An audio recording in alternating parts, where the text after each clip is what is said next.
Hey,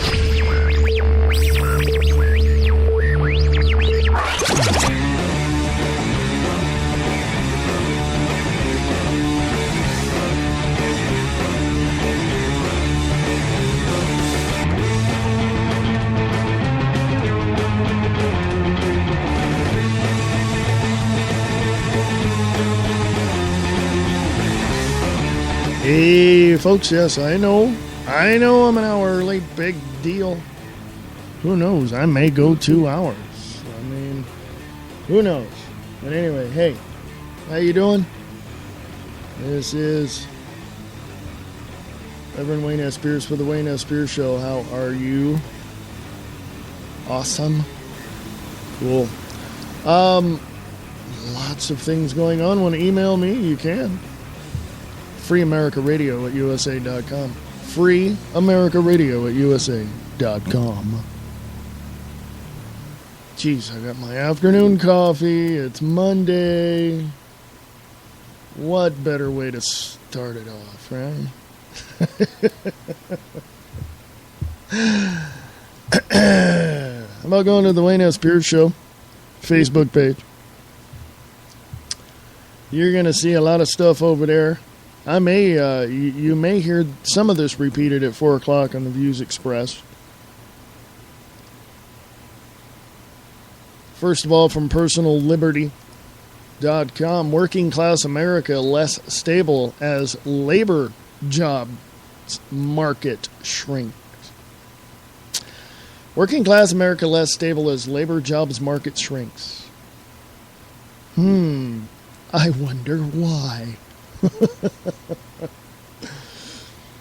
Yeah, I wonder why. Also, from bearingarms.com, UN arms trade treaty favored by Obama gets the right, guts, G-U-T-S, guts the right to self-defense. It's the UN, people, not the United States. Speaking of which, there's a photo from Infowars.com. The Transportation Security Administration is set to purchase 3.5 million 357 CIG caliber bullets, enough for its agents to fire 9,400 rounds a day every day for a year. And if you have your house mortgaged through Bank of America, they lied to you. It's a huge freaking Ponzi scheme. It's all a lie. Go track who actually has your deed. You're going to go through about 10, 15, 20 different people before you get to it.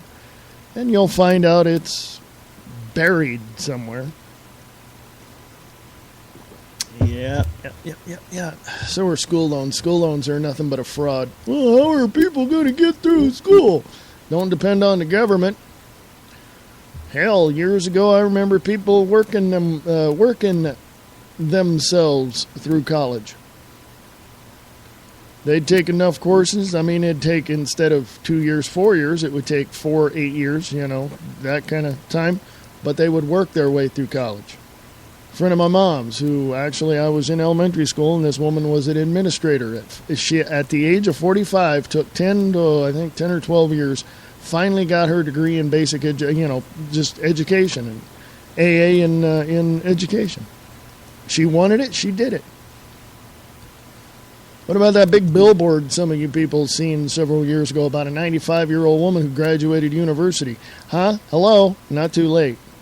Do it on your own. Don't depend on the government, period. All school loans are nothing but a fraud, and they know it, and they don't care.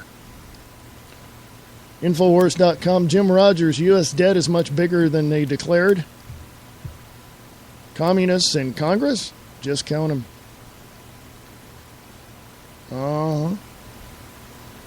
I got some local stuff, too. Oh, by the way, FoxNewsInsider.com, White House imposing controversial curriculum in schools. How about Common Core? Go check that out. Truly sucks. Okay? Education begins in the home.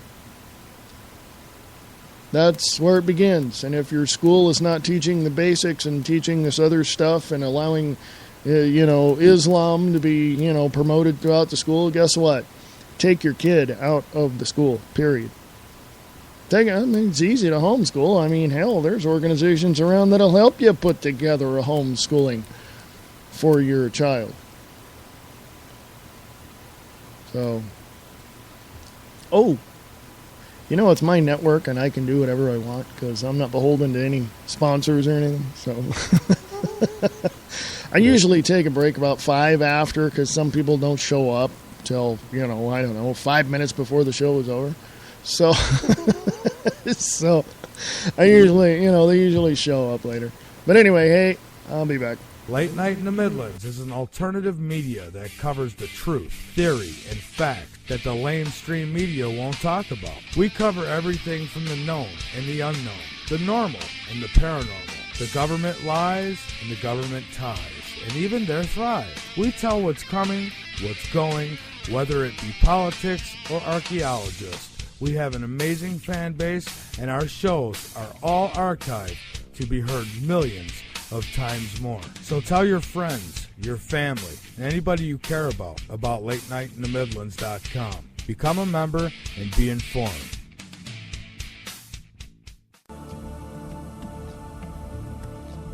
Come listen to Journey into Light with your host Michael Long. The show is about looking into the afterlife. Where do our souls go from here? What are the true messages from above? Everybody is family, so make a journey into light with Michael Long your home. With the best guests on the show, they share the love with all who call in and those who are in the chat room. That's Journey into Light with Michael Long, Sunday through Thursday, 5 p.m. Pacific, 8 p.m. Eastern, on blogtalkradio.com/Journey into the Light. Eastland Sci-Fi Radio Theater is looking for you. Are you a voice actor looking to hone your abilities? Are you a writer looking for actors? Then Eastland Sci-Fi Radio Theater is for you. If you are a voice actor or a writer of sci-fi themed radio plays, send your information to Eastland Radio Films at USA.com. For more information, go to eastlandradiofilms.wix.com/eastlandfilms for more information. If you are a voice actor, send your audition clips to Eastland Radio Films at USA.com.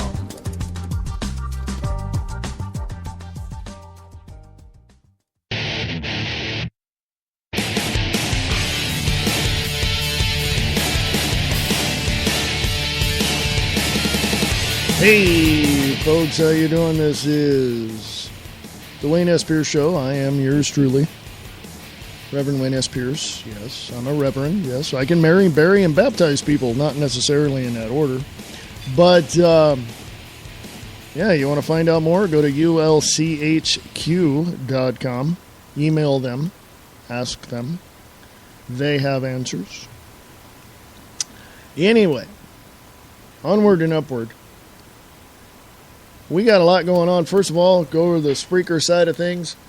I want to say hello to Glenn from Sacramento. How you doing? He usually listens to the 4 o'clock show, The Views Express Live, 4 p.m. Pacific, 7 p.m. Eastern. So I thank you, Glenn, for being here.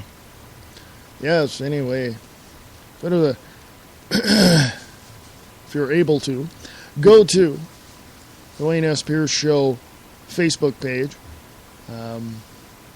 Working class America less stable as labor markets, or labor jobs market shrinks. PersonalLiberty.com is reporting on this.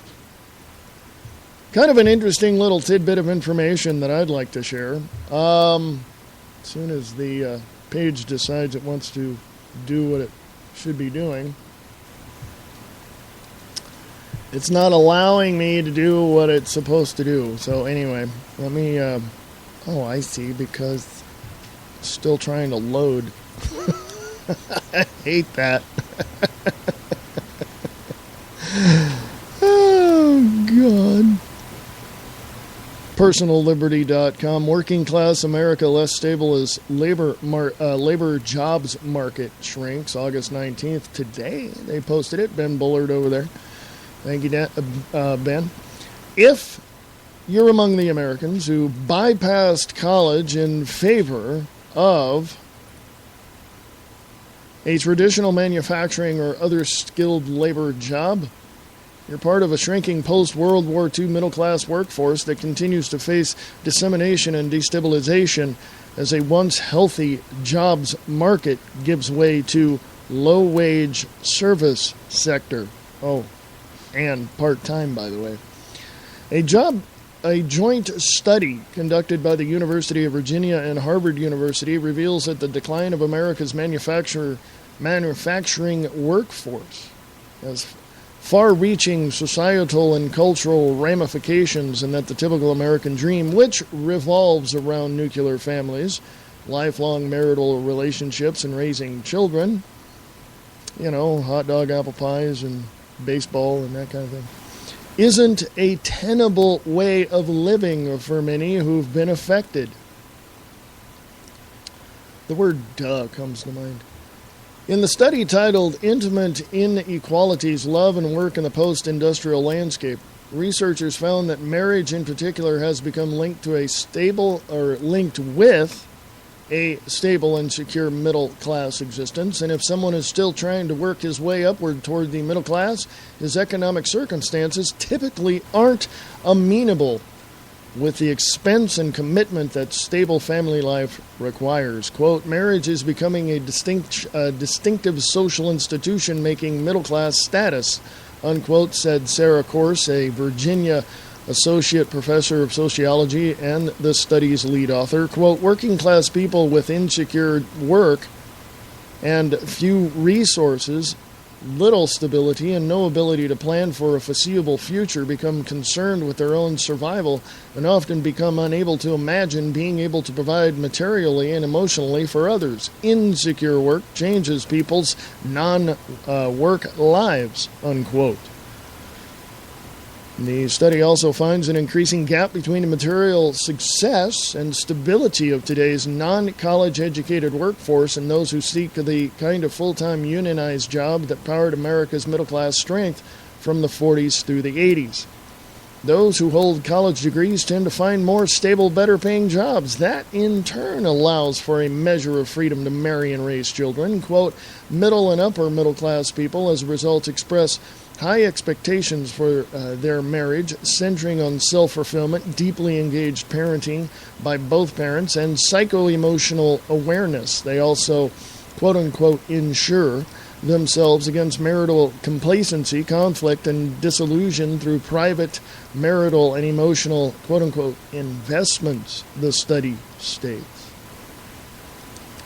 The study isn't an endorsement of finding economic stability only through obtaining a college degree. Rather, it's an observation of how dramatically the American economic environment has changed at the expense of millions who, in previous decades, could find and keep good jobs, often in or near their hometowns, all without having to seek a college education in order to advance their vocational opportunities. But for the would-be investor, the study provides strong evidence that until an individual can secure his own livelihood and at least some modicum of middle-class stability, his opportunities to set aside even a small portion of his disposable income with an eye toward the future is almost non-existent.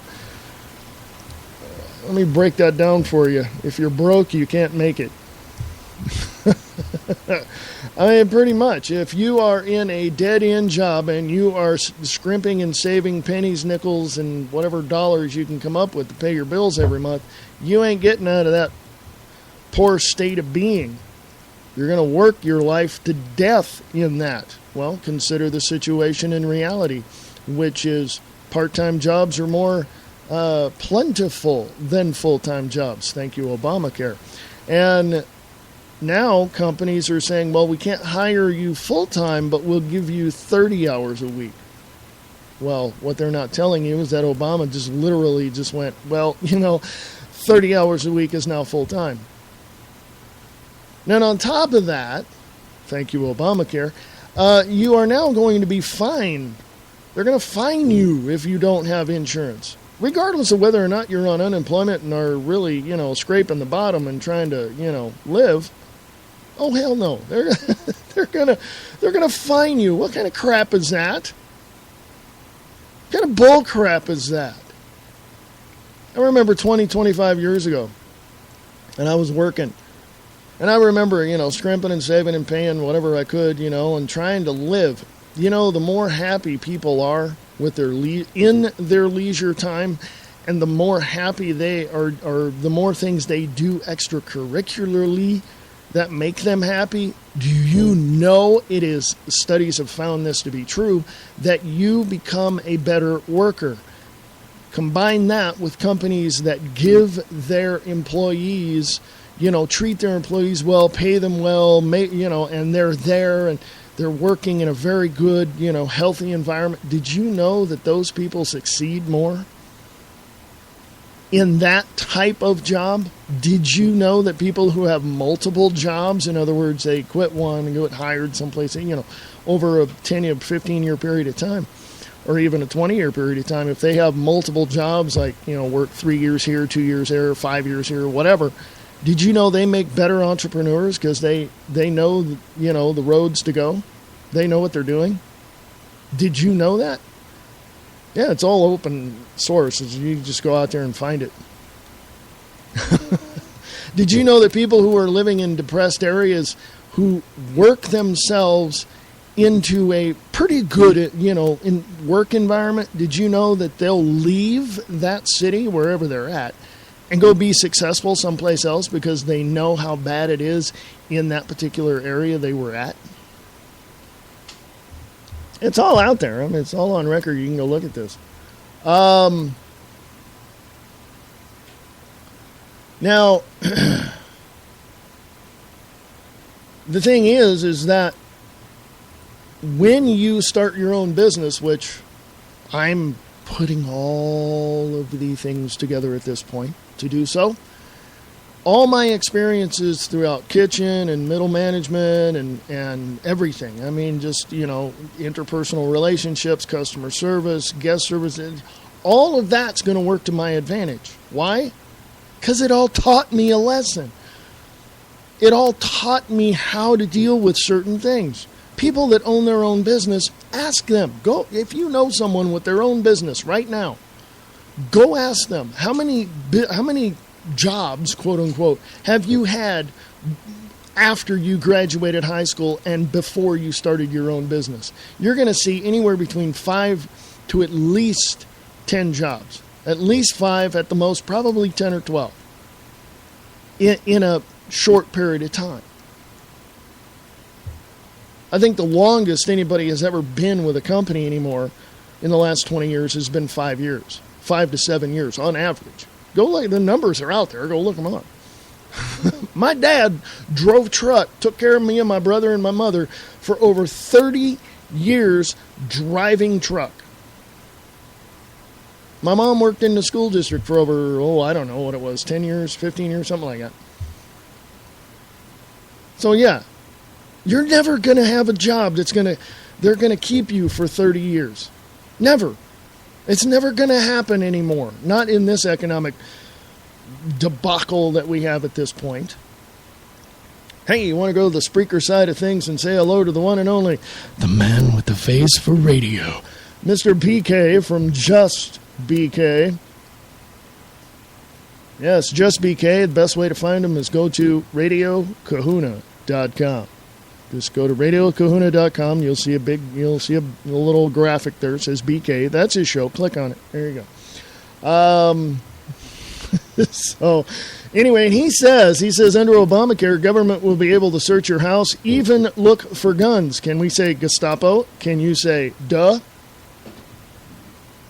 By the way, it is on record that the military, and I just heard this as well, and I've known this for quite a few months, or almost a year now, that when you're in the military, raise your hand if you're in the military. If you're in the military, they force you, they order you. Go look up forced drugging of military. They order you to take drugs to military. Boom. That way, when you get out and when you are discharged, right, they will say, oh, well, you can't have guns because you're on drugs. What? No. The first people that should protect their Second Amendment right is the military and former military. Period. Don't like it? Well, all you naysayers out there can kiss my tuchus. Go away now. Bye-bye. Have a nice day, you naysayers. Go stick your head in the sand. It's going to leave one part of your anatomy up. Yeah, you know what part of that anatomy is. Let's find a football punter that kicked that sucker right out of the ballpark. Anyway. Anywho. So, when you look, when you examine the very foundation of what is going on economically, you're going to find unhappy people, you're going to find happy people, you're going to find people in the middle. What you have to understand is, or you can at least search it out to understand it on your own, in your own way, is the fact that when companies treat their people well, they're going to stay there longer.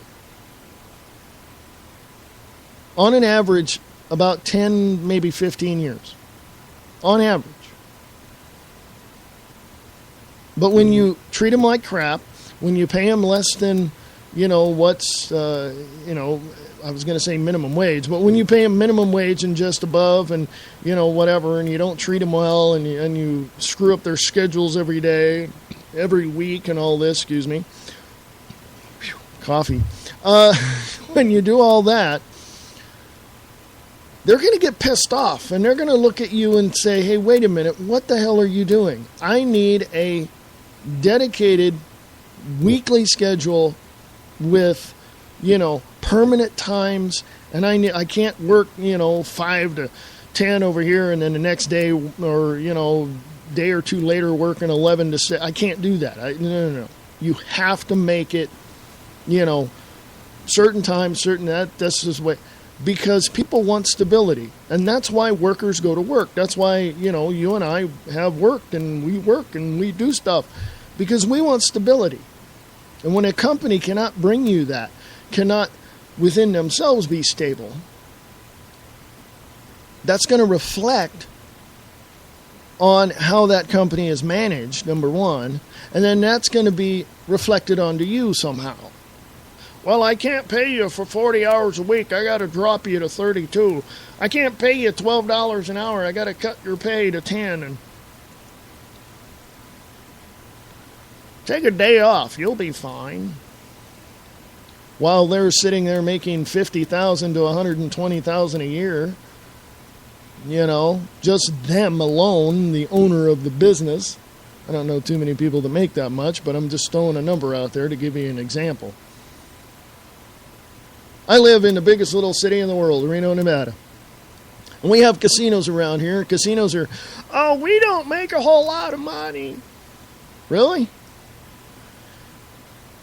The average light bill in Reno on one casino is $1 million a month.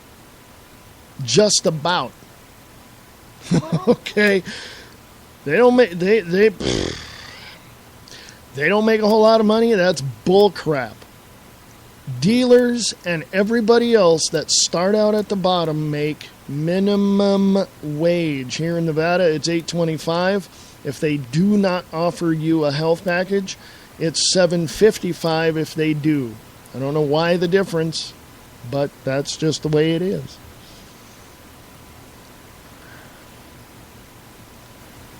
Now, that's funny.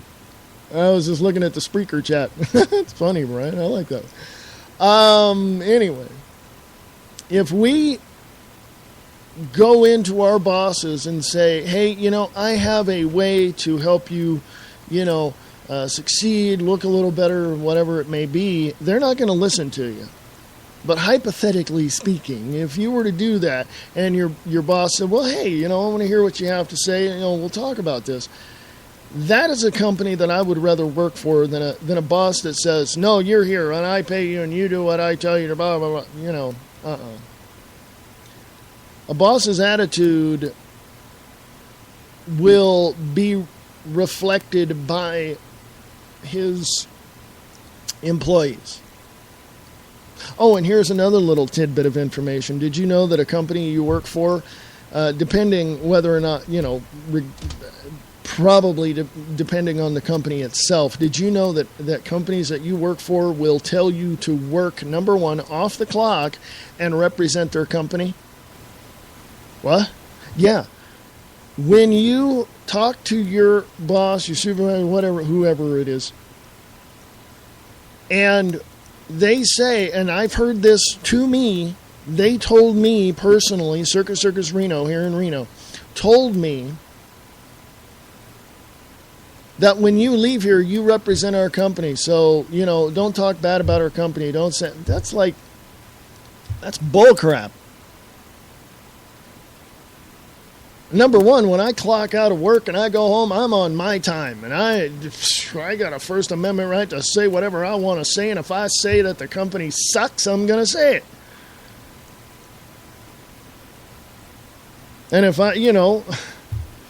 it's called common sense, you probably wouldn't do that. But no company has a right to tell you what you can and cannot do when you clock out, period. Okay? Oh, and did you know that your constitutional rights were not suspended when you clock in to work either? Did you know that? Oh, yeah. Go look at the ACLU, ACLJ. Go look up all kinds of lawsuits against companies that are telling them that nobody has a right to freedom of speech. Companies have been sued over that. Seriously. Now, economically, getting back to that, when you live in a distressed city, can you say Detroit, you're never going to be able to get out of the slump. Because eventually it's like trying to dig yourself out of a hole and all the dirt just starts piling back down on you. You're never going to be able to get out. In other words, if you decide, like Detroit or Stockton, California, my hometown, if you continue to say, well, let's double our efforts to try to get out of this financial, problem that we have, it's never going to work. Economics 101. If you ain't got the money, don't spend it. It just doesn't make a bit of sense to me. Okay, look at Detroit. I mean, look at Stockton. Look at other cities as well. I bet in your areas you've got, major cities suffering economically. So anyway, economics. I'm not a big fan of, or I shouldn't say fan, I'm a fan of economics, right, true, get it right the first time. But I'm not an expert at economics. That's the word I was looking for. So let's move on to something else after the break. So the bottom of the hour break is right about now. So, hey, you want to email me?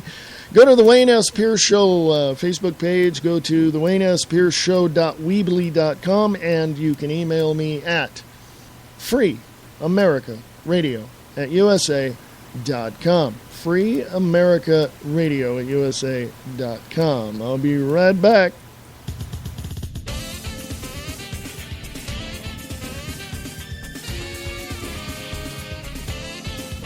Listen to the Diana and Wayne's Grab Bag Potpourri Talk Show, Friday nights at 8 p.m. Pacific, 11 p.m. Eastern, right here on Spreaker.com.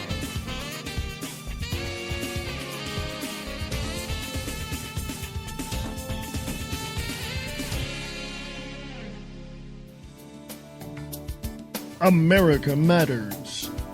Enthusiastically entertaining, educating, enlightening everyone everywhere, while including a unique mix of all forms of media, including the internet, with continual live streaming available for all their shows. Their website is www.americamatters.us. Listen to America Matters on 101.3 Renegade Radio, krng.streamon.fm, or 99.1 FM Talk Radio, weekends at 99.1fmtalk.com, or 12:30 a.m. at 1230kjfk.com.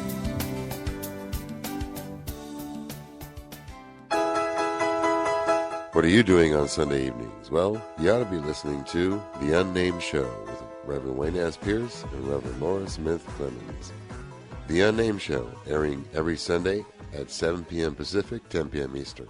The Unnamed Show is the best show on the web.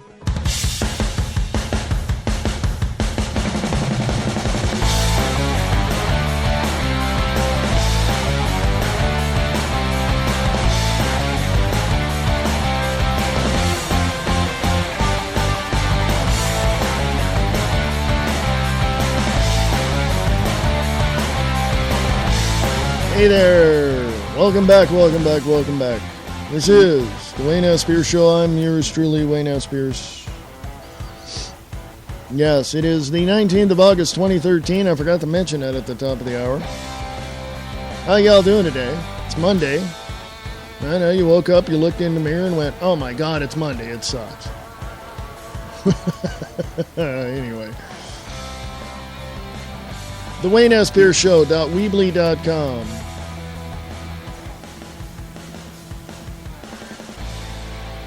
Anyway, hey, go to the Wayne S. Pierce Show Facebook page. And guess what? WorldNet Daily.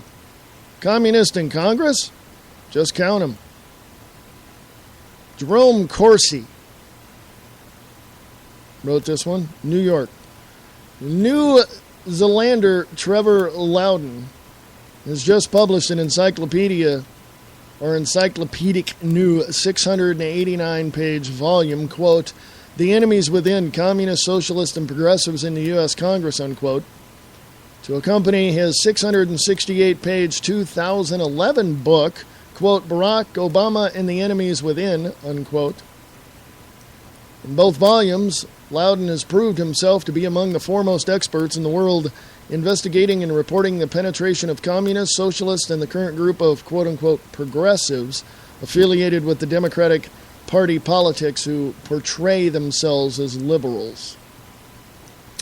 In his 2011 book, Loudon presented documented evidence that Barack Obama's rise in politics was not an accident, but a conscious decade-long effort by the radical left to promote a candidate with African roots. Obama, he said, was packaged as an engaging and seemingly harmless Trojan horse radical sent to Chicago to refine his skills running for office as a Democratic Party politician. It is impossible to read Barack Obama and the Enemies Within without being convinced that Obama's education and communist ideology stretches from the extracurricular education he received from Communist Party mentor Frank Marshall Davis in Honolulu to his recruitment as a new party candidate in Chicago with strong ties to the Democratic Socialists of America. It is also said in Joel Gilbert's film, Dreams of My Real Father, that Frank Marshall Davis is actually Barack Obama's father. Compelling evidence. Loudon continues naming names in his current volume, The Enemies Within, which documents how extensively communists, socialists, and progressives have penetrated to U.S. Congress running on the Democratic Party ticket. There were 5 of them, folks. Socialists go back as far as President Woodrow Wilson was what we would consider today a progressive. So was Theodore Roosevelt. And I think there's a few others after that as well. The goal of these radicals in Congress, Loudon demonstrates, is the same goal Obama announced when running for president in 2008, to transform the United States from the constitutional republic established by its founding fathers into a radical socialist state. Well, that's been going on for years. The aim is to be achieved through passing extensive social welfare legislation designed to bankrupt the government adhering to concepts of private property and private enterprise. This has been, by the way, folks, going on since the late or mid to late 1800s. In an insightful essay on the Democratic Socialists of America, Loudon emphasizes the impact of U.S. radicals of the late Italian Communist Party theoretic. Oh, you know that word. Antonio Gramsci, whose writings from prison declared that the, quote, working class revolution, unquote, is a dead end, arguing instead that communism can best be achieved by, quote, by infiltrating civil society, political parties, churches, labor unions, universities, and the media, community groups, etc., to turn them into revolutionary vehicles, unquote. Can you say Bolsheviks? Go back in the history. Look in Bolsheviks. Look in several other avenues of revolutionary visions of people who wanted to overthrow or create a more free society. Similarly, Loudon documents how the Communist Party of the USA itself has adopted a stealth plan to achieve revolutionary goals by decisions made in the 1970s to infiltrate and manipulate the Democratic Party. Look about 1972 or 73. The plan is to form alliances with the radical elements in organized labor in conjunction with radicals in the African American community and the feminist movement to establish a progressive coalition on the left that could dominate the national political agenda for decades to come. If you watch the movie Godfather, you will hear how all of that was first formed. The idea was first formed. Okay. Continuing, his essay on the Institution of Policy Studies provides extensive evidence that the IPS, operating today with the distinction of being the oldest, founded in 1963, and the most influential of the far-left think tanks in Washington, D.C., quote, works closely with several U.S. Marxist groups, but is particularly close to the Democratic Socialists of America, unquote. The congressional profiles of current members of Congress provides extensive evidence of radical leftist ties in the backgrounds of top Democratic Party legislatures, including Democratic Party Senators Barbara Boxer, we knew that, Dick Durbin, yes, just listen to what he says, Tom Harkin, pretty much same, Barbara Mikulski, Elizabeth Warren, Ed Markley, Debbie Stabenow, Al Franken, Sherrod Brown, Ron Wyden, Jeff Merkley, Pat Murray, and Tammy Baldwin. In the House of Representatives, Loudon profiles a radical left background of Democratic Party reps Nancy Pelosi, Luis Gutierrez, John Conyers, Charles Rangel, we knew that for a long time, Marcy Kaptur, Peter DeFazio, Sheila Jackson Lee, it's a commie, folks, Jim McDermott, and dozens more. Oh, let's not forget the other side of the aisle either. Go check those people out. Loudon's profiles of the radical lawmakers is extensively footnoted, complete with photos, news clips, website screen captures, and quotations from published sources that leave no doubt as to the authenticity and accuracy of his allegations. In documenting the success with which the radical left has captured the politically correct core of Democratic Party politics since the 1970s and the end of the Vietnam War, Loudon joins best-selling author Paul Kengor, who published a 2010, quote, dupes how America's adversaries have manipulated conservatives for a century, unquote, followed in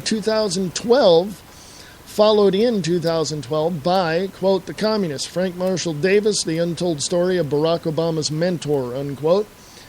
What authors Loudon and Kenjor show is that communism in America did not die with the fall of the Berlin Wall, 1989. It is alive and well, with ties that run deep today with Barack Obama in the White House and the radical leftist Democrats serving in the halls of Congress. Loudon will be in Washington, D.C. at the National Press Club August 20th to participate in an all-day conference, quote, the crisis in American journalism and the conservative response, unquote, hosted by public policy group America's Survival. Joining Loudon, who is listed in the program to speak about his book, The Enemies Within, will be Kanger, presenting his new book, All the Dupes Fit the Print, journalists who have served as tools of communist propaganda. Bottom line is, folks, is that we knew all about this stuff. We knew that the Democratic Party is nothing more than, or I should say, funded by socialist Democrats who infiltrated our schools, the governmental indoctrination institutes, our media, the state-run media, who have totally wanted to take over this country. And you can see this about 70 or 80 years ago, starting then, and you can probably see the foundation of all of this, the formation of the ideas back in the late 1800s. I think somewhere around 1880 or 1885, somewhere around in there, you'd see that. Look back in history, you'll see the formation, the ideas of taking over the country. Now, of course, 1871, you had the Corporation of the United States of America formed. You didn't know that? Oh my.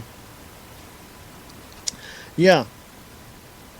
1791, December 15th, the ratification of the Constitution and the Bill of Rights of the United States of America. That's one thing, and that's what our founders wanted. That's organic. That is the rule of law of the whole United States. But in common sense, coordination and cooperation between the states at that time, that is why they had the 10th Amendment, the 9th and 10th Amendment. Go read it. But in 1871, it was handed over to the bankers, to the barons, to the gold mining barons, to the railroad barons, to the... Why do you think they sent ambassadors overseas? Because they wanted input from them. They wanted those communist, fascist, style governments to come in and say, how can we control the people? They came here, they taught them, they went over there, taught them, whatever. So in 1871, the Corporation of the United States of America was formed because it became a business. That's why you have overregulation. Try to start a business in the United States without having to jump through about 100 hoops. I tried in in Stockton, California. It was going to cost me over $200. This was like 20 years ago. It was like $215 or $220 just to start a business. That's $100 for the application. That's another 100 and some odd for the tax form and all this, that, and the other thing, Go to Lodi, California. It was going to cost $25. Boom, right off the bat. Boom, nothing else. Just boom, $25. That was it. Here, it's a little bit different. Times have changed. Here in Reno, it's a little bit different. But if you go and look at all the regulations, they're not common sense regulations. They're not, if you own a restaurant, you need to do this. Common sense tells you have to have food safety, period. I mean, that's just number one right off the top of the list. I should know. I've spent many years working in kitchens as prep cook. So I know. Come on. I know this stuff, okay? I had to go to class. I had to do all this. I know this, okay? The facts are the facts, people. I mean, it's right out there. It's right out there in front of your face. It's right there. There is no denying it. Common sense regulation means literally giving the people what they need for a reasonable price, right? I mean, it goes down the line. I had to take business class too, so I know. If you look at everything that, I mean, go next time you go out to eat, go look. Next time you go to the movie theater or whatever, take a look. Next time you go to, not that you frequent them, but next time you go to a fast food restaurant like, you know, Taco Bell, McDonald's, whatever, are they wearing gloves? Putting your food together. If they're not, call up the corporation and say, common sense tells me that your workers need to be wearing gloves. And also food service regulations says that you have to. See how fast things change. Okay? Now, going off onto another subject. Oh, by the way, did you know, have you been paying attention that Hillary Clinton is on the campaign trail now? It's starting, and after the midterm elections, she's going to hit it hard and heavy. Yeah. Hey, for you folks that have guns and like the Second Amendment, check this one out from Alex Jones. The Transportation Security Administration is set to purchase 3.5 million rounds of .357 CIG caliber bullets, enough for its agents to fire 9,400 rounds a day, every day for a year.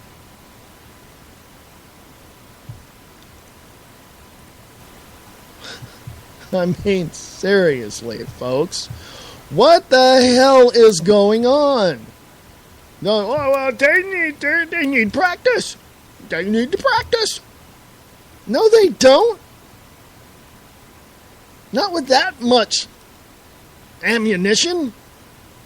It's now over 2.5 billion rounds of ammunition that either they've purchased, plan to purchase, or have contract to purchase. Okay? Along with the 7,000 assault rifles, along with 2,700 armored vehicles, and much, much more. Okay?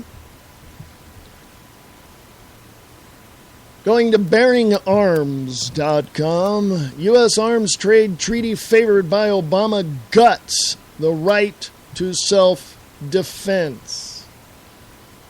Former and perhaps future Republican House Representative Bob Barr has ripped into the Obama administration apparent goal of signing on to the United Nations Arms Trade Treaty, noting it is in direct conflict with the Second Amendment. People in California, attention, attention, people in California, move. There's Texas, there's Montana, there's Utah, there's Wyoming. Get the hell out of California. Because you know damn well Mr. Moonbeam up there in Sacramento, California, Jerry Brown, is going to sign on to this. He's already wanting you to have ID to buy ammunition. What the hell is wrong with you people? Get the hell out of California. Well, I was born and raised here, so, you know, I'm going to stay here. I'm going to put my heels in the sand, and I'm going to stay here, and I'm going to protect the... Go ahead and keep eating your GMO food and drinking your fluoridated water there, genius. Because they're going to come pick you up and take you to a FEMA camp near you. Hope you're going to have a great day. I saw the writing on the wall many years ago, and I left. Pack it up and move, people. This is what Bob Barr said. Republican House Representative Bob Barr said, the true scope of the anti-firearm crusade of the United Nations, which began more than a dozen years ago, finally is coming into clear focus as the White House readies to sign the arms trade treaty adopted with U.S. support this past April by the UN General Assembly. The reach of this long-term, carefully crafted agenda is truly breathtaking, going far beyond the publicly articulated goals of even the most radical of homegrown gun control groups. Since the first major UN meeting in July of 2001 officially launched the so-called, quote, Program of Action to Prevent, Combat, and Eradicate the Illicit Trade in Small Arms and Light Weapons in All Its Aspects, unquote, this bureaucratic behemoth on the banks of the East River in the New York City has been attempting to stretch its tentacles into the domestic regulation of firearms. Let me interject something here. New York City Mayor Michael Bloomberg sent his minions out here to Nevada to try to get Brian Sandoval to sign on to gun control. Brian Sandoval, the governor of Nevada, vetoed the gun control bill, the background check specifically. You know why? Second Amendment. He supports it. I may not like any other policy that he's signed on to, but man, that one, yeah. I'm glad he did that. Continuing, if the administration of President Obama signs the arms trade treaty, the UN will have taken a major step toward its ultimate goal, regardless of whether the treaty is ever submitted to the Senate for ratification. According to experts familiar with this process, the mere act of signing the treaty, a responsibility that would fall on Secretary of State John Kerry, would, quote-unquote, obligate the U.S. government as a signatory not to act, quote-unquote, contrary to its terms. Those terms are, to quote Ross Perot, the, quote, devil in the detail, unquote. Yeah, devil in the detail. Found not only within the four corners of the document itself, but in companion fundamental, or I should say foundational, documents on which it is based. For example, 2006 UN report authored by an American academic, Barbara Frey, lays out with frightening clarity where advocates of the approach reflected in the arms trade treaty are coming from.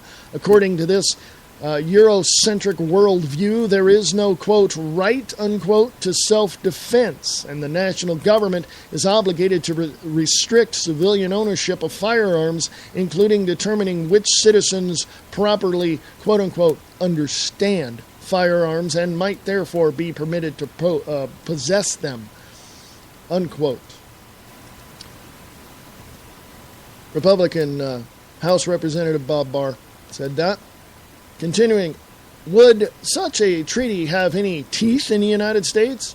You tell me. There's a link there to go over to townhall.com. The U.S. Senate has already indicated that they will not ratify such a treaty, but the simple fact of the matter is that the Obama administration seems to think itself above the law in its implementation of Obamacare, its continued stonewalling of the now concurrent IRS, Benghazi, and Fast and Furious investigations. Do you think Obama would skip an opportunity to undermine the Second Amendment? I'll answer that. Not on your life.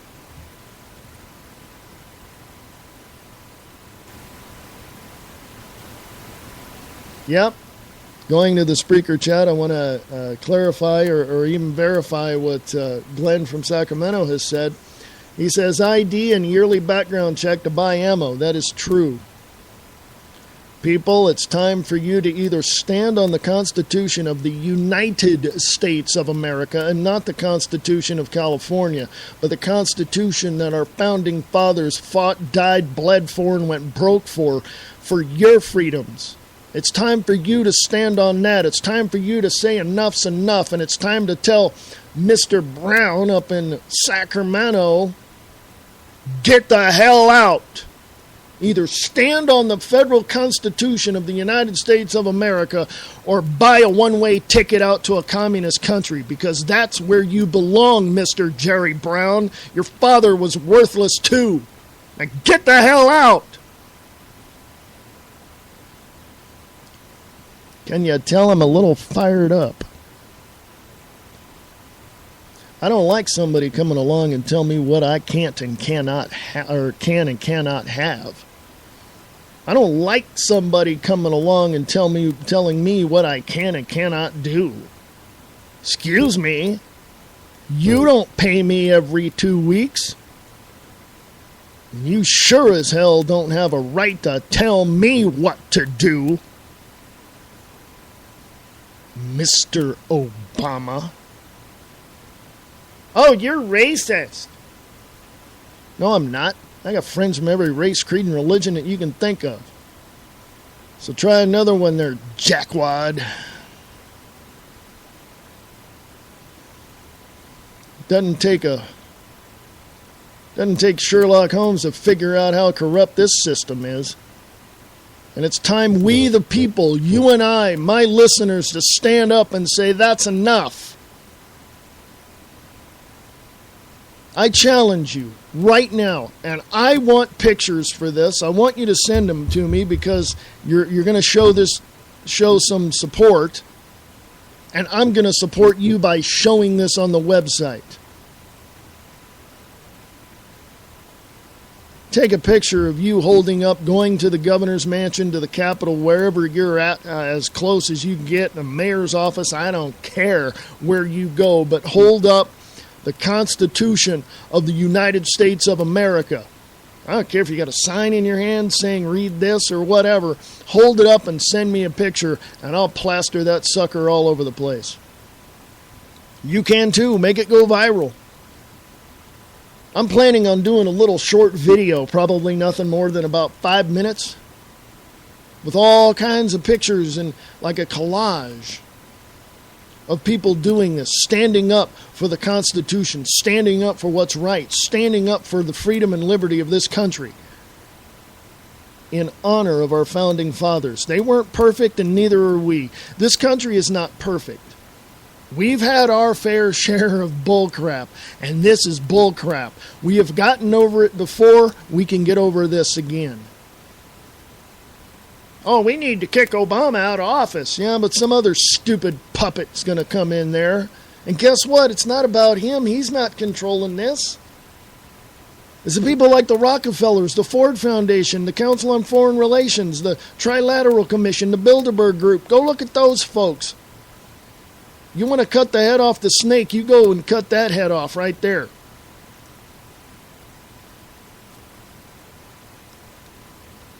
The office of the president is like a freaking lizard. Have you cut a tail off the lizard and the tail grows back? That's all it is. It's still a slimy little lizard, but you cut the tail off, boom, it grows back.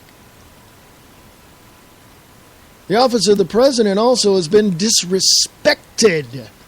It used to be the strongest office in this country. And what have people done? We the people, what have we done? We've allowed this office to be taken over by progressives. Enough! And I say that, and my mom and dad are hardcore Democrats. They saw the writing on the wall after the Carter administration. So they began to look, let's vote across party lines.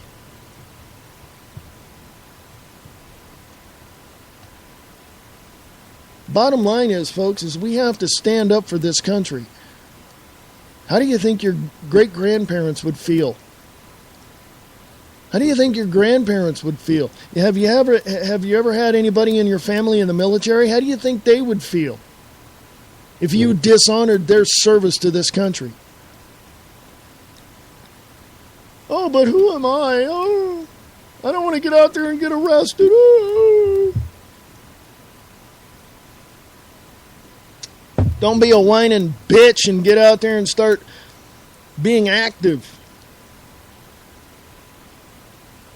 Get out there and do what needs to be done, okay? We go out all the time. We're out and about and we do stuff and we see things, and I come back and I jot it down and I tell you people about it, what's going on locally here in town.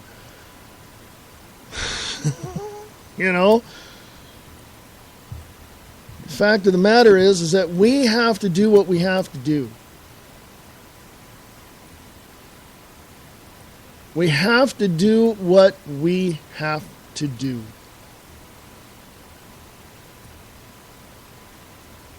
And if that means we have to get out and use our camera and take pictures and, and talk to people and use our video and do all, whatever. Whatever it is you got to do to get the word out, that's what you need to do. Send that to me. I'd like to see what you're doing. So anyway, Free America Radio at USA.com. Free America Radio at USA.com. I shall return right after this. Listen to Angel Clark Monday through Friday, 5 to 7 p.m. Eastern Standard Time on the Radio Freedom News Network. RadioFreedom.us.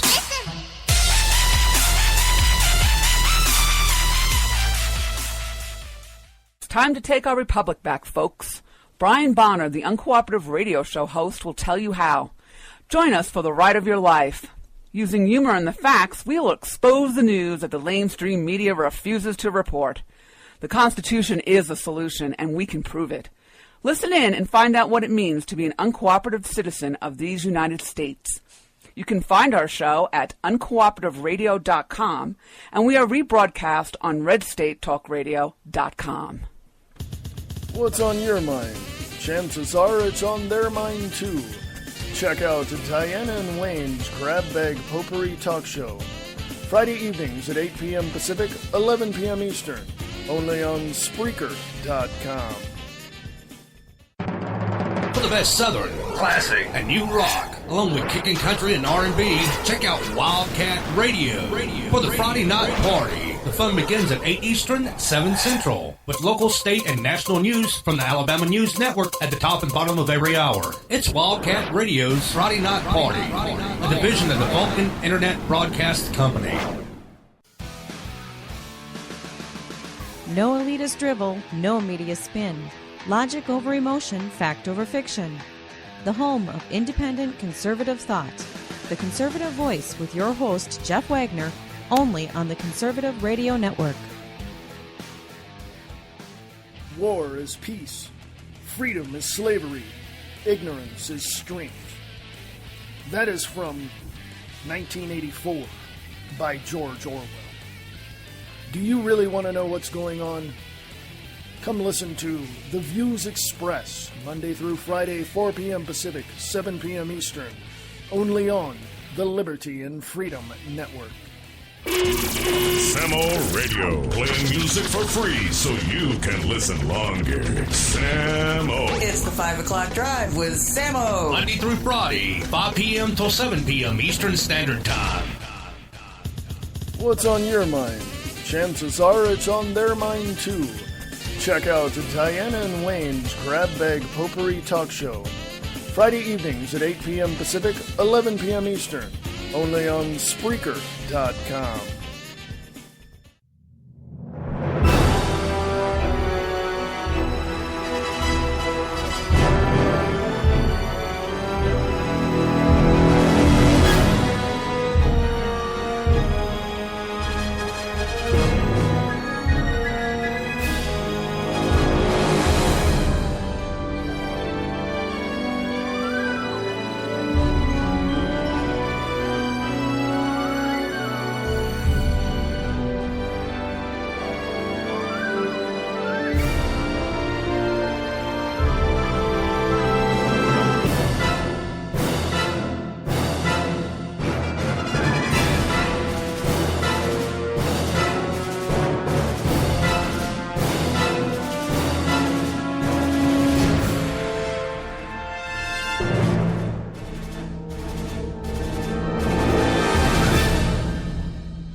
With her unique, fast-paced, witty sarcasm, Angel Clark brings you the news of the day with a creative twist. Monday through Friday, 5 p.m. to 7 p.m. Eastern on RadioFreedom.us. You can also listen to her live on the Liberty Radio Network at LRN.FM.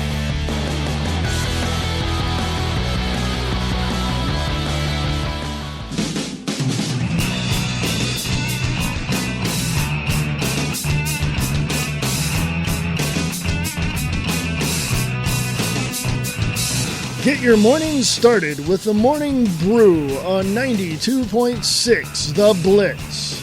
Music from the 60s, 70s, and more. The Blitz 92.6. Go to radiorocktheblitz.blogspot.com.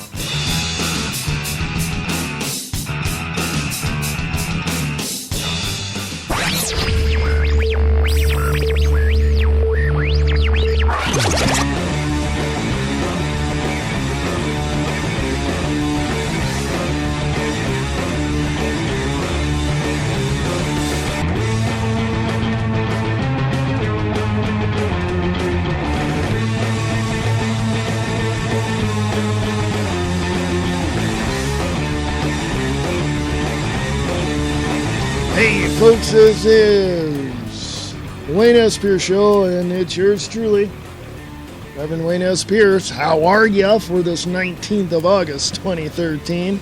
You doing good? Awesome. It's Monday, you woke up, you went to work, you did all that. That's pretty cool, isn't it? Yeah? Now, just to let you know, here it is at 1 p.m. Pacific. Actually, 1:06 Pacific. And it's 90 degrees here in the biggest little city in the world, Reno, Nevada. It's partly cloudy. The lows will be 68. Just to let you know, little something there for my local Reno listeners.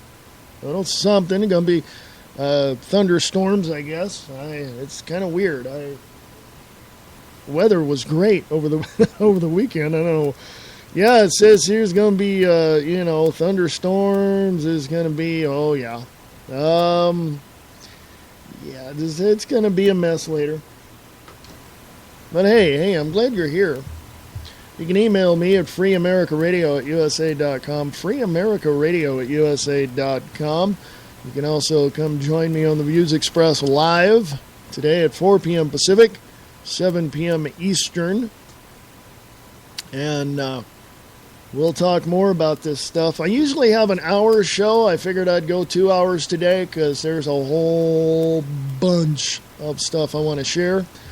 Go to the Wayne S. Pierce Show Facebook page if you're not already there. If you want to go to the website, it's thewaynesPierceShow.weebly.com. Go there. That would be cool. Thank you very much for your support. Here, before I get to the local Reno stuff, let me go to Fox News Insider, tell you about the worst piece of educational policies that you can ever dream up. Okay? Obama's new math curriculum gives kids points for wrong answers. Oh, let's read this, shall we? The White House is imposing what some are calling a controversial new curriculum called Common Core in schools across the country. Can you say E for effort? Oh, it's okay. You got the answer wrong, but at least you tried. Here's the score. We'll give you half a point.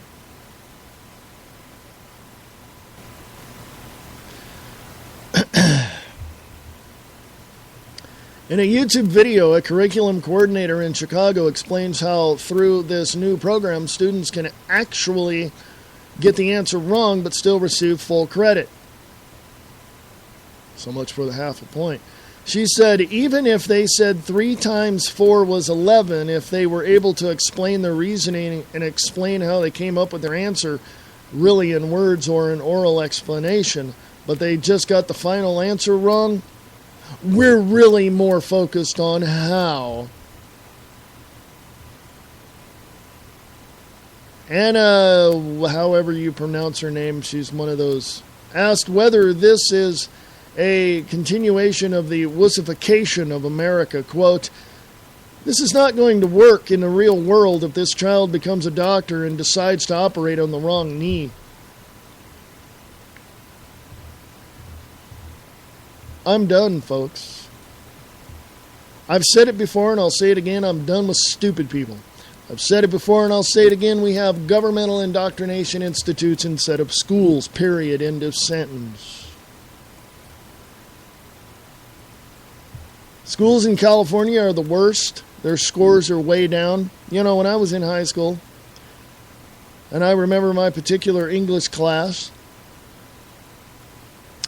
if I say the words correctly and enunciate my words properly, we had a level that we had to reach. We had to get, in this particular class, we had to get 3,800 points to get an A.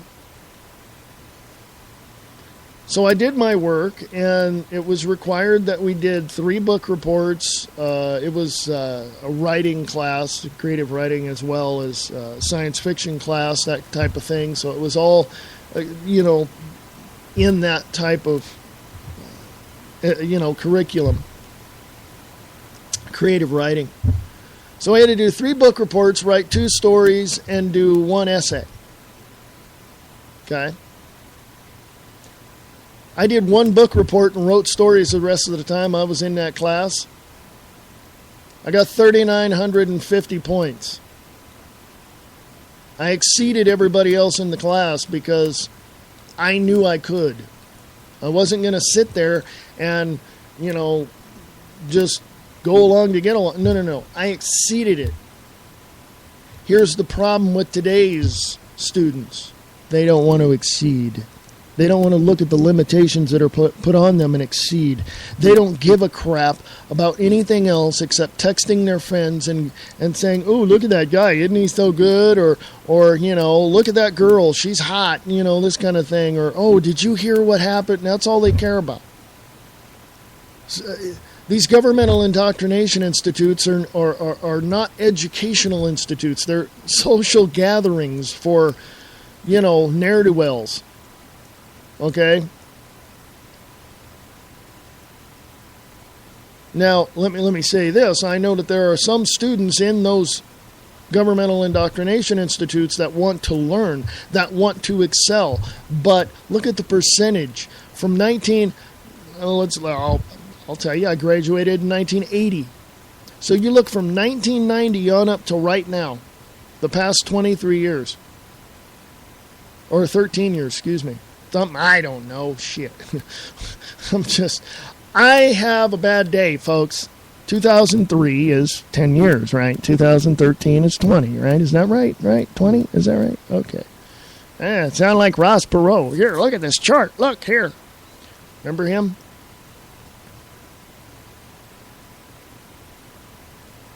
But I look at this, and I look back in 1990, 1995, and I think there was a report done in 99 or 2000, looking at the curriculum before that, looking over the past 10 years, 15 years before that as well.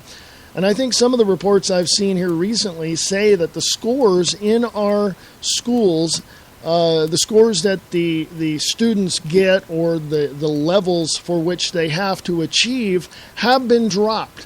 The standardized scores in schools have been dropped. Here's the excuse. Oh, we have to give those students that aren't quite knowledgeable the advantage. We want to help them out. No, people. If these kids are stupid and can't learn, you need to pull them out. You need to tutor them. You need to put them on a strict regiment of education instead of sitting there and just letting them pass. What, 3 times 4 is 11? No. 3 times 4 is 12. Okay? So, when you look at that, okay? When you look at that from the vantage point of these stupid ne'er-do-well kids that just think, well, I got good looks, or I've got a scholarship, or I'm on the football team, or I'm, this. When these stupid students graduate, It is now shown, you can look at the studies, now shown that most high school graduates cannot read an application to get themselves a job. Okay? So this Common Core, this Common Core is full of BS. It does not work to the advantage of the students, period. Does not work. Okay?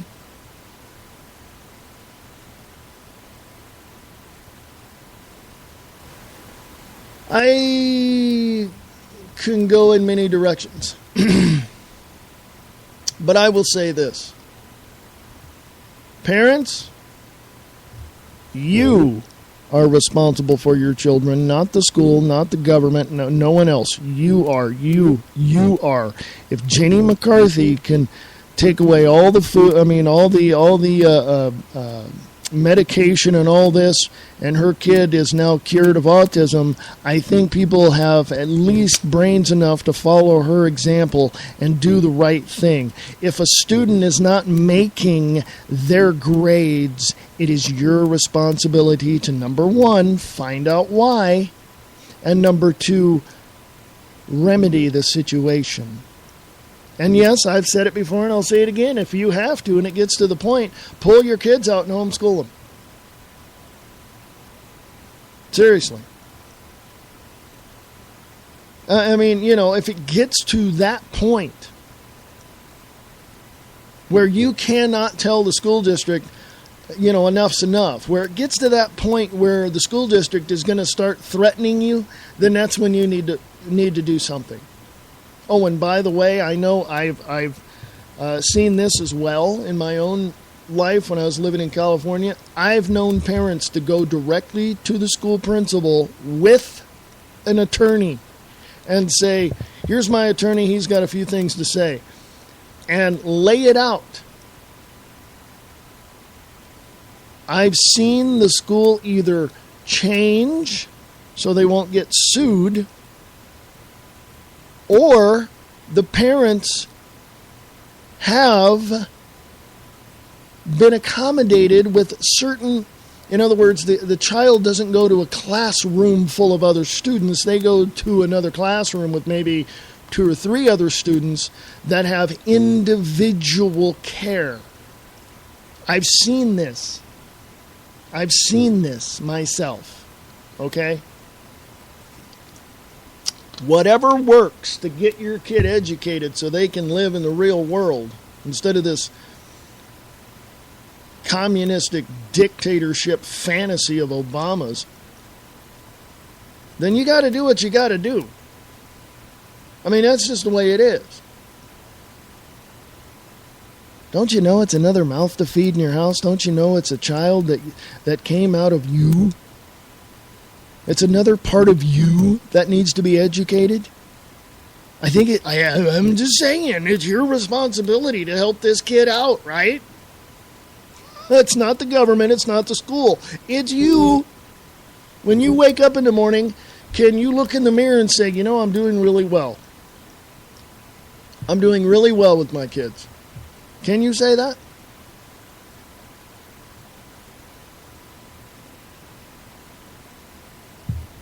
I know a lot of mothers, man. I'm going to borrow this from Sarah Palin. You don't mess with Mama Bear. I know mothers right now, and I can attest to this. I know mothers who would go directly to the school if their child was not being treated well or taught well or whatever, and go completely off and say, you're going to do this, you're going to do that. And the principals and the school districts are saying, well, no, we can't do that because if we accommodate for one person, no. You're not getting what I'm saying. I've heard a mother say that. My child goes to this school because I trust this school to teach my child the right things. in the right way. I've heard a mother say that when I was living in California. I remember that. Out of all the things I remember that. The school literally accommodated her.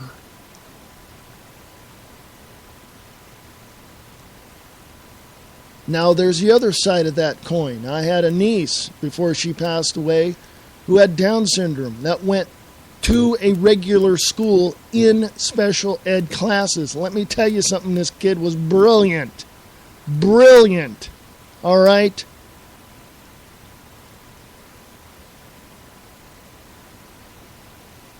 I'm done with stupid people.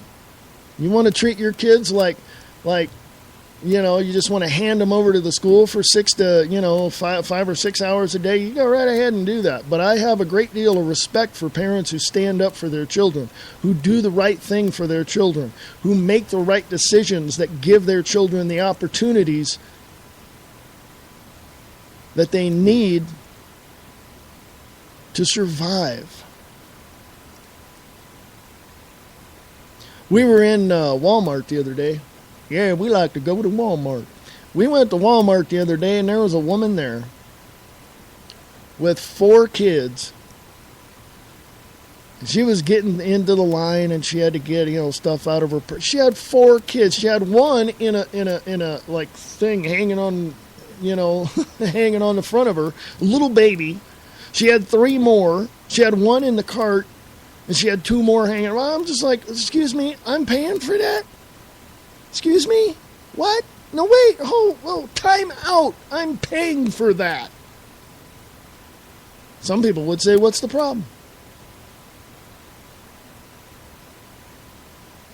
I'd like to see how she's educating those children, although it's probably none of my business. But I'd like to see. Because when I was in the 3rd grade, we had assessment tests that we had to do. Remember, got hauled off into the cafeteria, color in those little oval boxes. Remember that? I was in the 3rd grade. I remember specifically being told I'm well ahead of everybody else in my class. I was 8 years old, 3rd grade. Hello, I was doing 5th and 6th grade material, and people were looking at me going, wow, why are you here? I'm like, because I'm, here. In the 9th grade, they gave us the assessment test, and I remember 12.6. I was in the 9th grade, 14 years old, doing 12th grade math and college level English. So, thank you, Mom, for teaching me. Thank you for helping me read. Thank you for helping me doing the math. Thank you, Mom, for telling me 3 wonderful words that I will never, ever forget other than I love you, which is figure it out. Guess what? I did. And I am much better for it. Because I looked at the limitations that the schools were putting on me when I was in high school, 77 and 1980. 1977 and 1980. And I saw that. And I saw the limitations. And I went, man, this is like, I was bored. Bored beyond belief. I just thought, I'm just going to get my credits and get the hell out. I'm not going to be a valedictorian. I'm not going to have 4.0s across the board. I'm just bored. Get me the hell out of here. I was bored. And the counselor told me, did you know you can graduate early? I'm like, yeah, but I don't want to. Well, why not? You can get out. I want to graduate with my friends, man.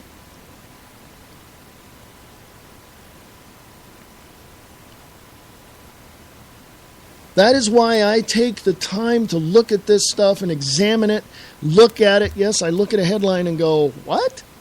And then I look at it, I read it. And sometimes I read the articles here for the first time and I'm going, what? Common Core, bullcrap. Get it out of your state. Get it out of your system. Tell the school administration building downtown and the superintendent that if Common Core crosses your path, you are going to be a very upset parent. Okay? Basically, Common Core is give them E for effort. Oh, you're in the 3rd grade? Oh, you want to graduate? Cool, all right, let's dress everybody up and graduate. Okay. No. You know what graduation, you know what a student in, say, the 4th or 5th grade looks forward to? Getting a cap and gown when he graduates high school. That's what they look forward to. I could be wrong, because you never know. That was back in the day. But that is what they looked forward to. Not, oh, I'm going to graduate this year. From what? Oh, from the 3rd to the 4th grade? Really? Well, we want them to feel special. Really? They're your children, parents. They are special. You love them and support them and feed them and, you know, they're yours. Not the government's. Not the state's. Not the schools. They're yours. And your responsibility is on your shoulders. I've known parents to tell me, this is laughable because this shows the intelligence of some parents. I've had parents tell me, well, at least my kid's at school for 5 or 6 hours. It gives me kind of I'm kind of peaceful after that because I don't have to hear them all the time. What? On the opposite side of that coin, I know parents that go, man, if I can have my kid home all day and just love on him and teach him and do that, that'd be great, but I got to go to work. Well, that's great too. I know I'm ranting on parents. I'm getting on parents, blah, blah, blah. Yes, I know that. But overall, based upon this Common Core thing and upon what I read in the first hour, overall, we are responsible for each and every thing that we do. We are held accountable. Don't you think that it would be our responsibility to hold our government accountable for the crap they're doing towards us? I think so. 2 words, common sense. Common sense. I mean, really? Nobody has that anymore? Huh. I'll be back. Want to know what's happening all around us? You do? Great! Come check out the Diana and Wayne's Grab Bag Potpourri Talk Show, Friday nights at 7 p.m. Pacific, 10 p.m. Eastern, right here on Spreaker.com.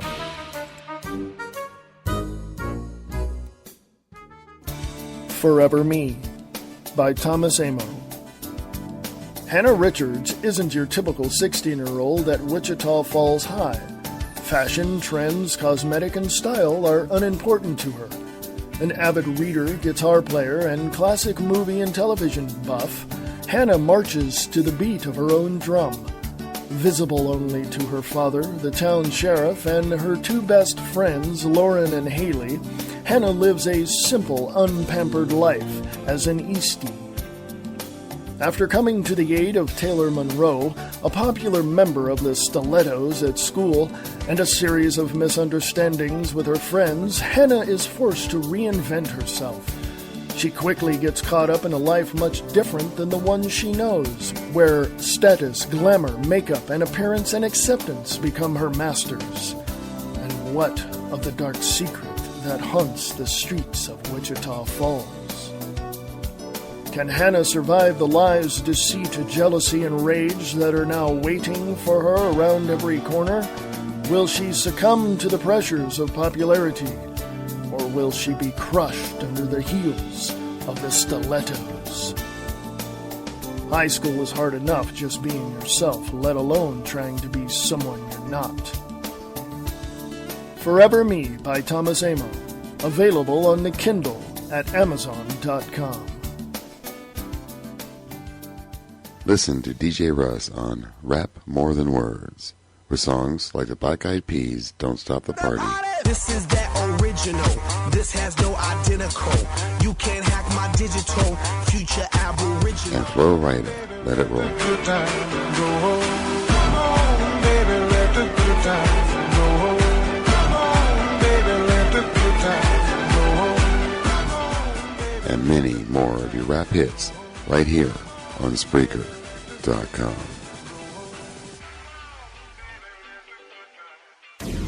Some say Wayne Pearson's crazy. The worst thing to call somebody is crazy is dismissive. I don't understand this person, so they're crazy. These people are not crazy. They're strong people. Maybe the environment is a little sick.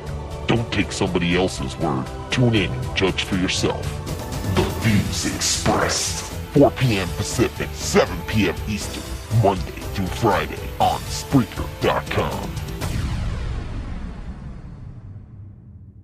LoriCarls.com.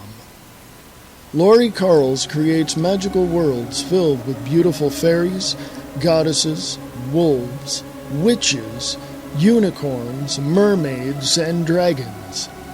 Lori is a self-taught and freelance artist. She has been selling her art in shops and galleries since 1989 and more recently on the internet. She has collectors from around the world.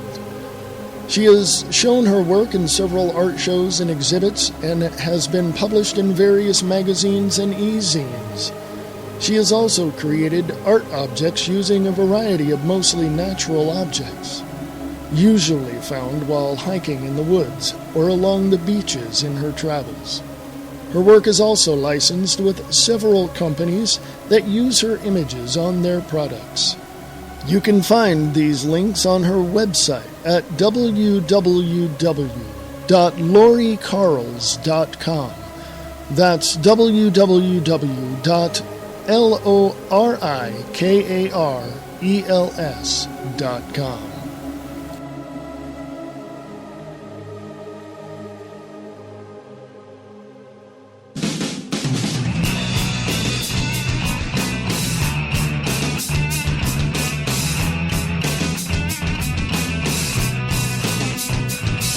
Get your morning started with the Morning Brew on 92.6 The Blitz.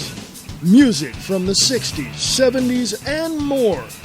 The Blitz 92.6. Go to radiorocktheblitz.blogspot.com.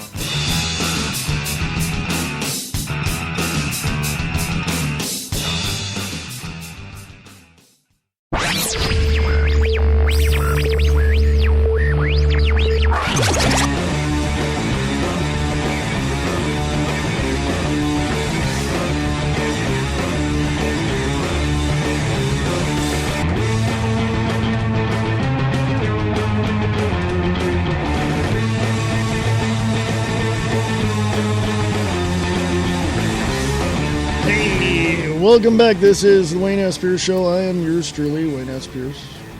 For the 19th of August, 2013. If you just joined me, thank you. If you've been here since the beginning of the show, thank you very much. Go to freeamericaradio.weebly.com. That's, you'll find the views expressed there. You can catch me on the live broadcast at 4 p.m. Pacific, 7 p.m. Eastern at that website, freeamericaradio.weebly.com. Email me here at freeamericaradio@usa.com. freeamericaradio@usa.com. How y'all doing today? It's Monday. It's Monday. The Wayne S. Pierce Show on Facebook. Local to the Reno here, to the Reno, Nevada area. Go to the RGJ, the Reno Gazette Journal, rgj.com. Playa or bust on the Burner Express. In an effort to maintain its leave no trace policy, Burning Man LLC is introducing the Burner Express this year, providing transportation to and from the event while reducing traffic and the amount of vehicles in the Black Rock Desert. Quote, It's something Burning Man has been thinking about for a long time, said Jim Graham, a Burning Man representative in charge of the project. We want to reduce our carbon footprint on the playa, unquote.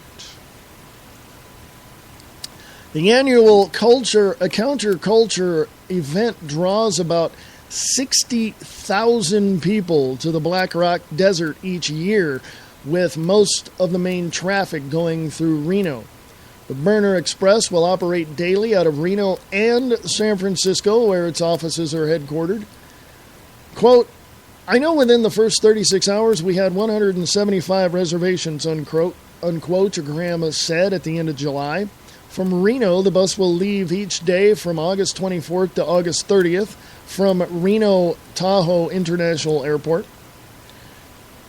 After the festival, multiple buses will return burners to Reno each day on September 1st and September 2nd.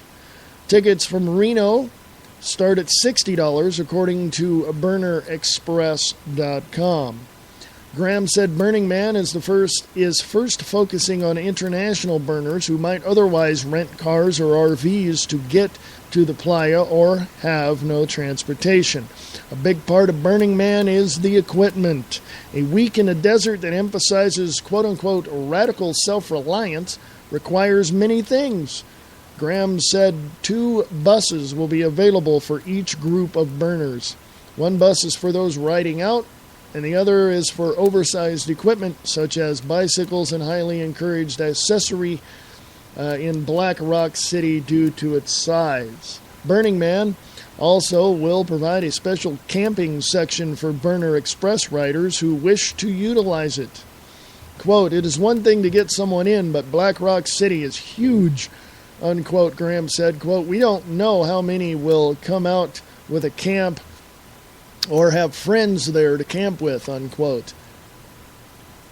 With only one route, Nevada 447 in and out of Black Rock City through Gerlach, an express line will be available for buses, preventing them from having to wait in line and get them through as quickly as possible. Quote, I've been checking Facebook and ePlaya and Reddit, and most burners say it's about time for something like this, unquote, Graham said. While working on how to organize the bus project, Graham said Burning Man sent people to festivals across the country that also make an effort to reduce traffic at their events. Organizers have also rearranged the Exodus, the infamous vacating the Black Rock City after a week in the desert. Instead of having it be a free-for-all, Graham said they have implemented a method called pulsing, which he hopes will help control the rate at which people leave. That's a good idea. And that's for people here locally in the Reno, Nevada area. You can go to live stream, I believe, and go check out Burning Man. Burning Man is an awesome, awesome place. There's a picture of it there on the Wayne S. Pierce Show Facebook page. It is absolutely fantastic from what I've seen on live stream, on Ustream. And when it does start, when the festivities start, they do have a live feed, which is usually on their Facebook page as well, from Ustream, whichever one they're using. The picture on the Wayne S. Pierce Show Facebook page shows the what they call the temple. I think that's the temple. I'm not sure. That gets burned along with the Burning Man on top of it, which you can't really tell in that picture, but yeah, the whole thing gets burned up. or just the man, I think. If anybody out there knows about Burning Man, please tell me if I'm right. Does the whole building get burned or just the man on top? This is, and this all started out with somebody in San Francisco on a beach with a little effigy of a man that burned it right there on the beach. Many years ago, that's how it started. It had a bunch of people around, like, hey, this is cool. And that's how it started from the stories I've heard. So it's pretty cool. Tickets are available. Go to Burning Man website. They'll probably give you more information, or you can go to Facebook. Excuse me. There's the link there on the Wayne S. Pierce Show site right there. It's Facebook.com/Burning Man. Go look for community organization.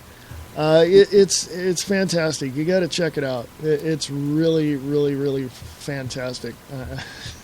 It's cool.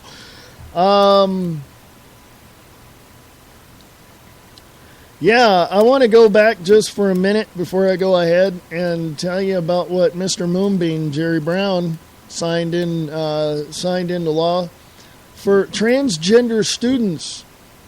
They can now choose which bathroom or shower room they want to go in.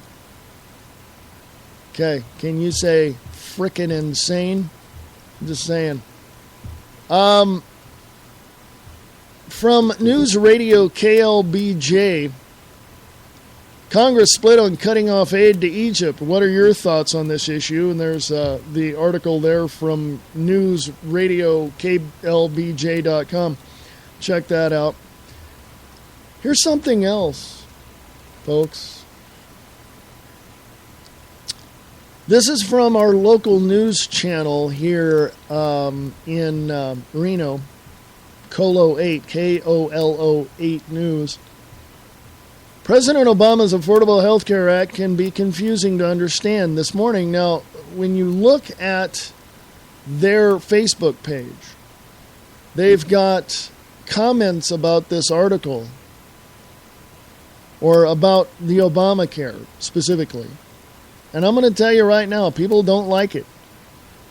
They all know, and everyone knows, that your rates are going to skyrocket when this is implemented.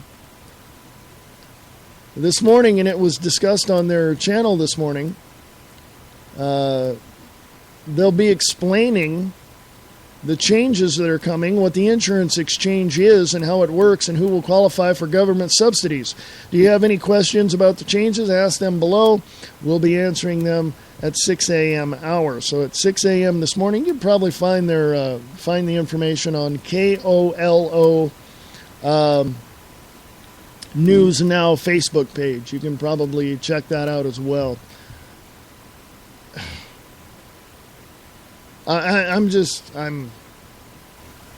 We need to defund it. Want to protest? How about protesting Obamacare? Put that out of its misery. Also, exclusive from Ben Swan, 2 N's, benswan.com. Florida sheriff arrested, charged with felony and suspended for protecting citizens' Second Amendment. Click on the link there. If it comes up, it's not coming up for me, but it may come up for you. Whoops. I think it almost came up and I clicked off the tab. Don't be me. I'm just... Anyway. We need to stand up for the Second Amendment. We need to stand up for the good police officers that are out there, the ones that are on the side of the Constitution and literally are helping support freedom in this country. We really do. All the rest of them, they need to get fired. Oh, here's what I was talking about the first hour from Infowars.com. Mass drugging of U.S. troops, an underreported scandal. The mass drugging of U.S. troops is one of the most underreported scandals of modern era, with soldiers not only being used as guinea pigs in a brave new world of pharmaceutical experimentation, but also having their rights stripped as a result. Go check that one out. Now get this. From freedomoutpost.com, Obama fired nearly all members of his key intelligence advisory board just prior to the Snowden revelations on NSA. Tim Brown over at freedomoutpost.com. Thank you, Tim. Barack Obama has once again demonstrated his utter contempt. Utter contempt. Well, yeah, utter could be too.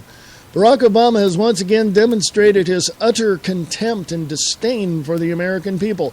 Recently, he claimed to revamp the National Security Agency's surveillance activity prior to the leaks made by whistleblower Edward Snowden.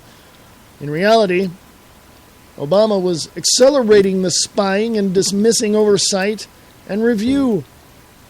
You can go check out that article. Yeah. Isn't it funny how he says, oh, well, we're doing this and we're doing that? Really? Really?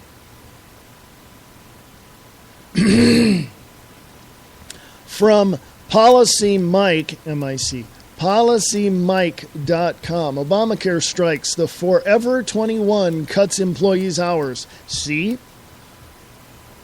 The predictions and fears of the Affordable Care Act's adversaries have begun to materialize. Specifically, fears that the law will encourage employers to demote their employees to part-time positions in order to evade federal health care requirements. Popular clothing company Forever 21 is first of what might be many companies to limit its non-management workers' hours to 29.5 hours a week, just below the 30-hour minimum that the ACA deems full-time work. Explaining that the company, quote, recently audited its staffing levels, staffing needs, and payroll in conjunction with reviewing its overall operating budget, unquote, Associate Director of Human Resources, Carla Messias, informed employees that effective August 31st, they will no longer be full-time employees for Forever 21. It is a move that will likely harm the reputation of the company. It will absolutely harm the economic circumstances of its employees and will function as a tangible example of Affordable Care Act's consequences and shortcomings. Although the ethical nature of Forever 21's decision is debatable, it is both rational and understandable. A company that boasts regularly low prices and frequent sensational sales, Forever 21's competitive success is largely dependent upon its ability to maintain low manufacturing and operational costs. The ACA is an undeniable burden on this principle, and Forever 21's management has the prerogative to take any legal measures necessary to avoid raising the costs of its products. Check that out. Seriously, check out that article. Obama declares a quote-unquote right to health insurance. UnitedLiberty.org says that. And you know, from WorldTruth.tv, Department of Defense blocks millions of computers from viewing alternative news.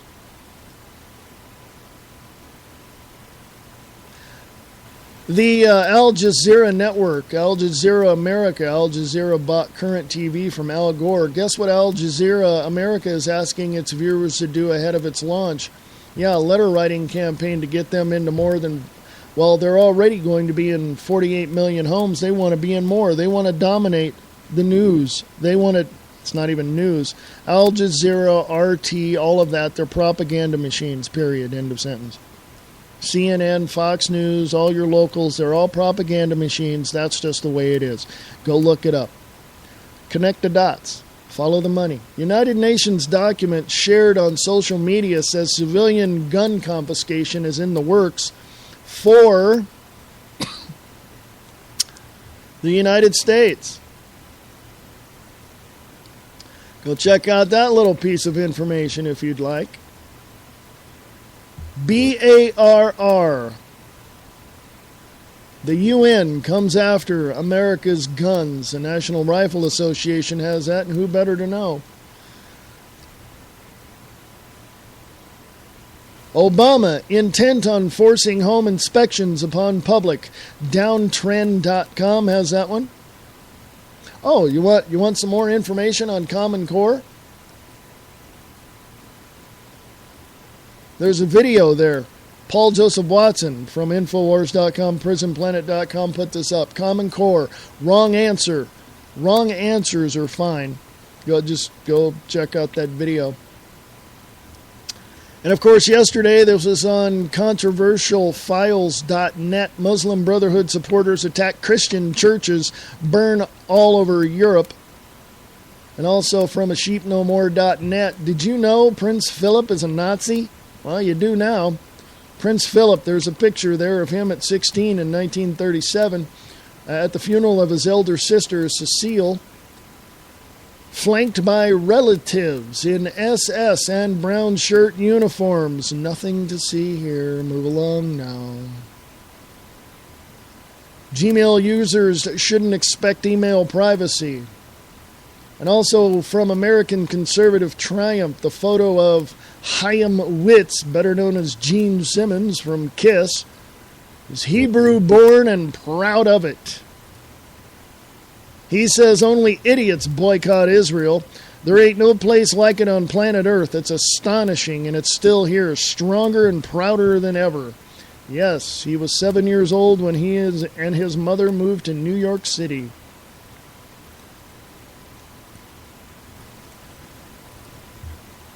Now,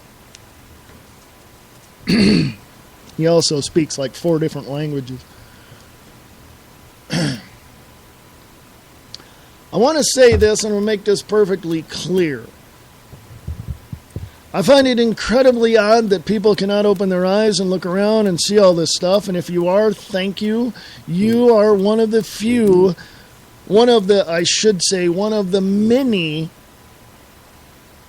that have their eyes open, that see what's going on. But it's still not enough. For every one person you tell and open their eyes, they're going to tell 1 or 2 people. Excuse me. And this show and the views expressed is your forum. It's also my forum. So you're a part of getting the news out as well. So if things are going on, like if Brian Keller from Just BK is still in the chat room there on the Spreaker side of things, you got a mayor in San Diego that truly sucks. Okay? I mean, if you've got news like that, share it. Oh, I'm pretty sure with social networking and Facebook and all other places, boom, it's going to be out there and within hours, I'm sure. But it's always good to get somebody else's take on it.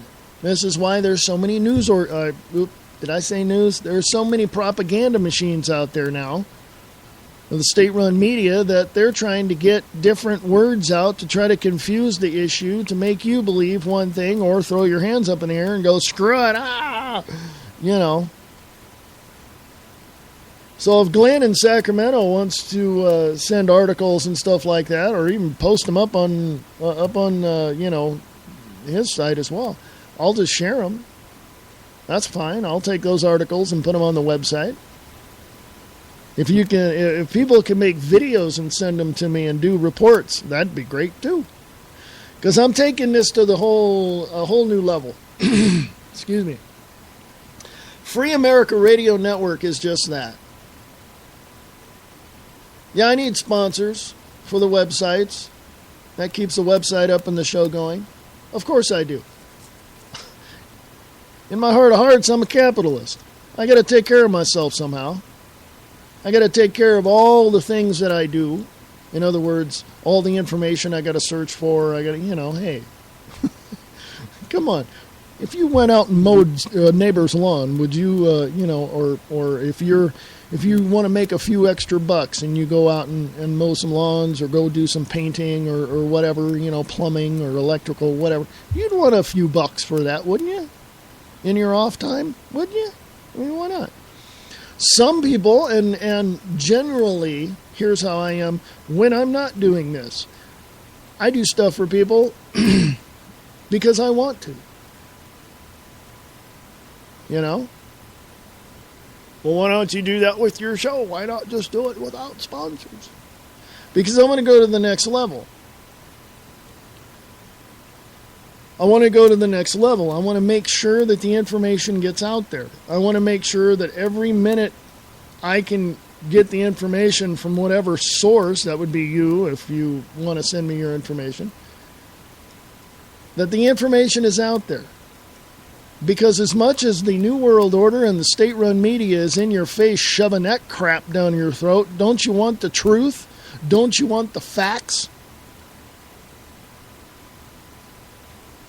Don't you want to make it to where you can reveal the truth and the facts to someone in front of you? I mean, really, if somebody came to you and said, how do you know all this stuff? Wouldn't you want to show it to them? Here's the documents, here's the article, here's what they're saying in the article, but here's the reality of the situation. Here's the proof that they're lying to you, okay? Well, I mean, seriously? You know. And Glenn from Sacramento is right. Most people that he talks to either tells them they don't want to hear it or tells them to take off his tinfoil hat. Yeah, Jesus wasn't accepted in his town either. He tried to get people to understand what was happening, and he basically was forced out of his city to go elsewhere. But look what he did when the money changers were in the temple.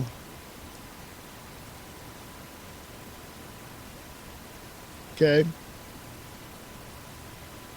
So instead of looking at the mainstream, I don't want to call them that, Freudian slip, they're state-run media, period, end of sentence. Instead of looking at the state-run media and believing their bull crap, why not get the truth out there? Free America Radio Network is just that. Sharing the truth, one fact at a time. That's what the tagline is for this show. And I'm fully transparent with you here. I tell you, hey, you know, sometimes I look at the articles, the first time I read them to you is the first time I hear about them. And for actually the first time I read them. I see the headline, looks interesting. I put it up on the Facebook page. I put it up on the website, which I got to do more of that. But then I read it to you, and that's the first time I'm hearing it. And I'm like, what? Really? Seriously? So, if you want to help me get to the next level, please do go to the Wayne S. Pierce Show.weebly.com site. There's a donate button there. Or go to freeamericaradio.weebly.com site, and there's a donate button there. Both shows are changing. I'm just going to tell you, I'm going to combine them. So one of them is going away. There might be a name change. There might not be. Don't know yet. Not sure. But I do know that I want to go to the next level, and it's going to have to be a change in at the start. So I'm combining both shows, and that's why I'm doing 2 hours today instead of the normal 1, so that I can tell you about all this. Oh, and by the way, just FYI, if you smoke, please don't, because DoggingtonPost.com says, how does secondhand smoke affect your dog? Go check out that article on the Wayne S. Pierce Show Facebook page. In the meantime, folks, there's a lot of things I didn't share with you today, so go check it out on the Wayne S. Pierce Show Facebook page. I probably read most of it to you, but it's all there. Today, 4 p.m. Pacific, 7 p.m. Eastern, the views expressed. If you want to listen to this show or the podcast of this show or the views expressed live, you can go to Spreaker.com. Go down to the bottom of the page and you'll see the iPod, iPad, and Android apps for your phone and for your iPods and iPads and tablets and all that. Go there. If you got an idea for a show that you want to do, go to Spreaker.com. Go down to the bottom of the page. It says resources. Click plans. And there's a plan that'll fit your budget right there. So check that out. And in the meantime, folks, come to the Views Express live today at 4 p.m. Pacific, 7 p.m. Eastern, right here, broadcasting on Spreaker.com from the biggest little city in the world behind enemy lines in FEMA Region 9, Reno, Nevada. And in the meantime, folks, I will be here Wednesday, 1 p.m. Pacific, 4 p.m. Eastern, right here on the Wayne S. Pierce Show. Email me. freeamericaradio@usa.com. freeamericaradio@usa.com. Have yourself a great day.